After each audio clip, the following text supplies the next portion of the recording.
Mainit na balita.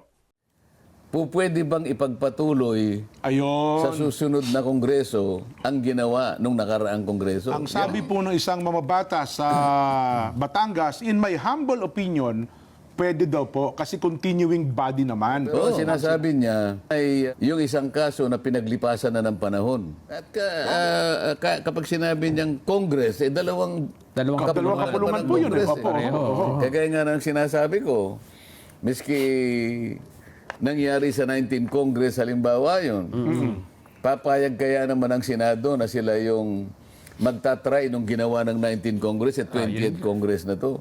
Sa kanya, tatanggapin ng bagong ko, nang ganun lang kasimple. Oh, hindi niya kino-qualify na merong maring magbago, na maring may 5 o 6 hanggang 7 na bago na magko-constitute ng bagong Senado. Ay yung impeachment, kasi po ay naisumitin na po ito sa Senado, pero inaabot ng adjournment, at doon sa huling motion, sino ba yung nag-motion doon, Nelson? Na your Mr. President, we move that parang ang insinuasyon kong walang anumang magiging pagdinig ang Senado hanggang Si Villanueva. hanggang June 2 ng taong 2025. Yun po ang huling motion na narinig ko. At inadapt naman ng buong plenaryo. Pwede bang may kapabalian ba yun, Kong? Halimbawa, maging sa Kamara de Representante, may nag-motion na gano'n. Pwede Hindi, po ba? nag-motion siya na mag-adjourn di ba? Opo. At wala daw magiging anumang mga pagdinig. Session is adjourned Oho. until blah blah blah June 2, 2025. Ayan, opo, tama. Pinukpok. Di adjourn. Adjourn. Ano pang pag-uusapan? Break na. Hindi kasi ang insinuasyon ngayon, Kong, para bagang pwedeng magpatawag, special session ba yun? Kung ipatatawag daw po, o hihilingin para iproseso at mapasimulan ang proceedings ng impeachment? Nagmumula kasi yung argumento na yan dito sa House of Representatives na Tama po. binabanggit nila, nasa saligang batas, kapag ka na-transmit yung impeachment complaint sa kanila ng House of Representatives, kinakailangan madaliin. Proceed forthwith. To proceed forthwith. Sabi Yung niya. forthwith daw po, yun ang Ang ibig daw sabihin ng proceed forthwith, immediately. Immediately. agad-agad. Oo. Hindi ganun ang translation nun. Maski halimbawa pinag-uusapan lang translation nun. Hindi naman pag sinabing forthwith immediately. Oho. Ang ibig lang sabihin may kasiguruhan. Pero hindi sinasabing immediate, di ba? Ngayon, isang pananaw 'yun. Pero ang sabi naman nung Senate President, na-adjourn na kami. Opo. Kayo naman kanya, tinulugan ninyo kanya yung unang 3. Ipinahal yan, December 2024, natulog kayo. Pagkatapos, yung isang minadali nyo, itinransmit nyo kanya, nung papatapos na ilang minuto lang, magsasara na tayo. Ano mga tama gusto nyo sabihin, kami pagmamadali nyo kayo, natulog kayo ng 2 buwan. Yun nga, tama Yun naman sabi ang ng Senate sinasabi President. niya. Opo. Pero, hindi yun ang issue Okay. Ang issue, sabi niya, paano? Wala nang session, lahat naman ang gagawin namin, kinakailangan merong plenary action. Ayun nga. Halimbawa, kanya, dito kanya gagawin namin yung may gagawa pa ng aming impeachment rules. Oho. At pagkatapos, papapanumpain namin itong mga kasama namin dito because we will convert ourselves into an impeachment court. So susumpa kami. Lahat ng ito kanya hinihingi ang isang plenary action. Okay. So naka-recess tayo. Paano ang gagawin mo? So kailangan tayong magsimula ng June 2. Opo. Sabi niya gano'n. Ngayon, ang magiging problema dyan, nagsimula ka ng June 2, kaya mo bang tapusin? Ayun na nga po, Kong. Oo. Before Sayang mo sa magpalit. gusto, hindi mo matatapos kasi kung ang pagbabasihan, yung 2 impeachment na nakaraan, impeachment ni dating Pangulong Joseph Estrada Opo. at impeachment ni Justice Corona. Justice Corona, Opo. halos 2 buwan ang kanilang ginugol dyan. Preparation pa lang ata yun, Kong, no? Hindi, hanggang sa umabot Umabot sa conviction. Ngayon, Opo. kung yung pinag-uusapan natin, June 2 to June 30, aalisin, ididiskwento mo pa dyan yung panahon na bibigyan mo ng karapatang sumagot ang ini-impeach Opo, o ang na-impeach, di ba? So Oo. talagang sa tingin ko hindi talaga matatapos. So magiging tanong diyan, magiging issue. Pwede bang ipagpatuloy Ayun. sa susunod na kongreso ang ginawa nung nakaraang kongreso? Yan ang issue diyan. Ang sabi po ng isang mamabata sa Batangas, in my humble opinion, pwede daw po kasi continuing body naman Oo. ang Senado kung Oh, pero ang sinasabi niya ay yung isang kaso na pinaglipasan na ng panahon. ganun ho ba? Ito yung Arnold versus Nazareno. okay. Ito ay, ang kasong ito diyan ay matanda pa sa'yo. Nako. 1950 case ito eh. Ay, matanda nga talaga. Opo. O meron namang isang bago-bago na case. Oo. Nakasintanda naman ni Nelson, 2018. Aha. Batang-bata. Bata. Alin ang susundan mo? Ano yung bago? Yung decision na nung 1950? Oo. Yung 19 kopong-kopong o yung 2018? Eh di yung 2018 Oo, dapat. kaya nga, meron sinasabi naman, Balag versus Senate, Balag naman, opo. na hindi siya continuing body. Kasi ang sinasabi niya, hence, due to determination of the business of the Senate during the expiration of one Congress, all pending matters and proceedings, such as unpassed bills and even legislative investigations of the Senate, are considered terminated upon the expiration of Congress. Kaya pala lahat back to zero. And it is merely optional on the Senate of the succeeding Congress to take up such unfinished matters. Ayun, optional. Ang tinutukoy ba ko ng Congress ay yung Senate o yung Senate. Senate, hindi yung lower house. Ang Hindi yung upper house. pinag-uusapan kasi lalagpas na eh. Ayun, Lalagpas na. At kapag sinabi niyang Congress, dalawang Dalawang kapulungan po yun. Congress, Opo. Kagaya nga ng sinasabi ko, miski nangyari sa 19 Congress, halimbawa yun, papayag kaya naman ang Senado na sila yung magtatry nung ginawa ng 19 Congress at 20th Congress na to. Yun nga. Paano yung mahahalal na bagong 12 senador?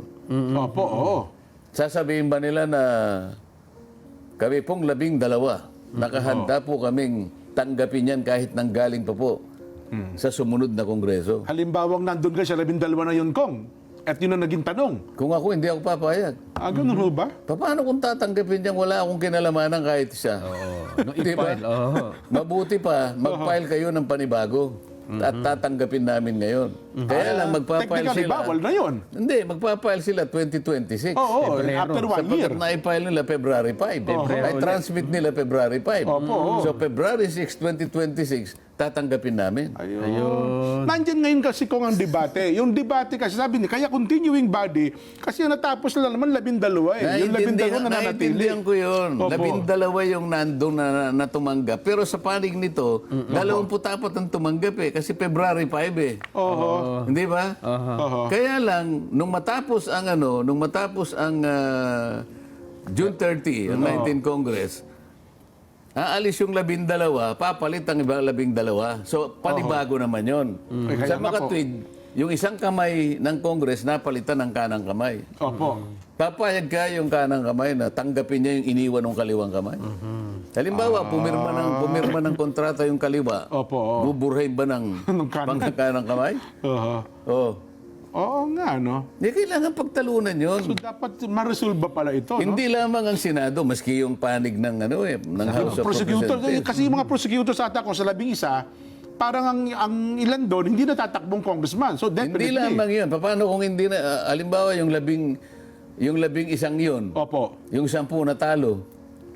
Pwede daw nilang kuning private prosecutor kong eh. Nandun na ako, pero hindi sila makakapanaig nga. Private prosecutors lang sila eh. Iba yung prosecutors na distinguido congressman, na nanggaling sa... Sila kasi yung may control. Oho. Kasi pag sinabi nung may control, walang iniwan sa regular court din. Yung prosecutor, yung public prosecutor, yun ang piskal. Iba po yung private Yung prosecutor. private prosecutor is under the control Ng piskal. ng piskal. Pag Yes sinabi niya, ako muna, sabi niya, wala kang magagawa doon. So, marami pa palang question of law. Hindi kasi ang sinasabi raw ni Cheese, Oho. Ay, pwede namang because ang nag-adjourn lang is the legislative function. Yun naman, yung punto na lang yun. Saan ba ginaganap yun kundi sa legislature? Aha. Yung bang impeachment nanggaling sa palengke? Hindi po. Galing po sa Kamara de Kaya nga. Representante, Tapos sasabihin mo ngayon, sui generis. Yan ang paggamit natin, yung mga ganyan-ganyan na naman eh. Oho. Sana man lang, yung impeachment ay galing lang doon sa South Lounge namin. Walang kinalaman ng plenaryo. Ang buong plenaryo. Ang dami naming lounge eh. Tama yung po. South Lounge, yung North Lounge. Meron Meron pa pang- ngayong special lounge doon sa may second floor. May lounge pa ng Sana paninigarilyo. sana doon ang galing yung impeachment complaint. Wala kaming kinalaman na halimbawa. So, hindi siya legislative. Aha. Hindi.